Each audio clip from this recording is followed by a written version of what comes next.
ายซะดีกว่าเธอเกลียดดอกไม้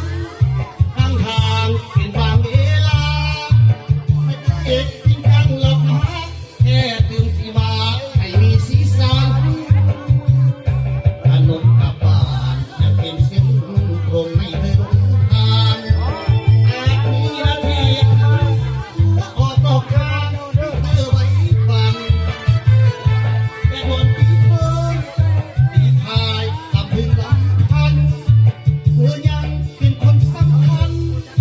ที่สำคัญอยู่สิ่งนี้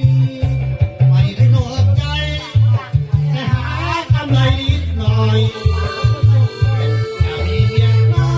ยที่น้องต้องนอนกองมีผัวรูปหล่อเมียก็ต้องทำใจจะบอกเอาไว้ว่าผู้ชายเจ้าชู้ทุกคนเมียคือดวงใจเป็นโล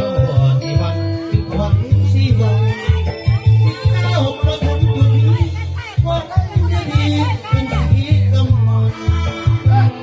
โบราณสอนว่าโอ้ยสู้ไม่สู้เมียตนความไว้ยามต้องเจอคนดวงใจที่ไม่มีเอาพี่ดอกมวนน้ำแข็งไปนะเดี๋ยวมาสิพี่ดำเศร้าพี่ดำพี่เด็ดตัวมายำมังวันนี้โอ้ยมวนกันหลายปวดเสือน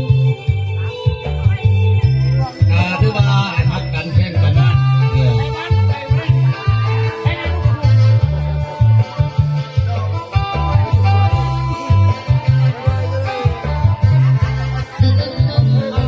ไม่ให้หัวใจ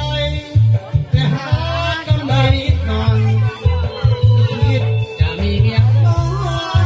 ให้น้องต้องนอนลองให้ที่ผัวรูปหล่อเมียก็ต้องทำใจจะบอกคุณเอาไว้ว่าผู้ชายเจ้าชู้ทุกคนเมียคือดวงใจเป็นยอดที่วันที่ขวัญสีที่ก้าวมาถึงจุดนี้ก็ให้ดีเป็นสีกำลังโบราณสอนว่าโอ้ยสู้ไม่สู้เมียตนต้องไว้ยามต้องเจอคนดวงใจที่ไม่มีเอาไปกับใจเด้อ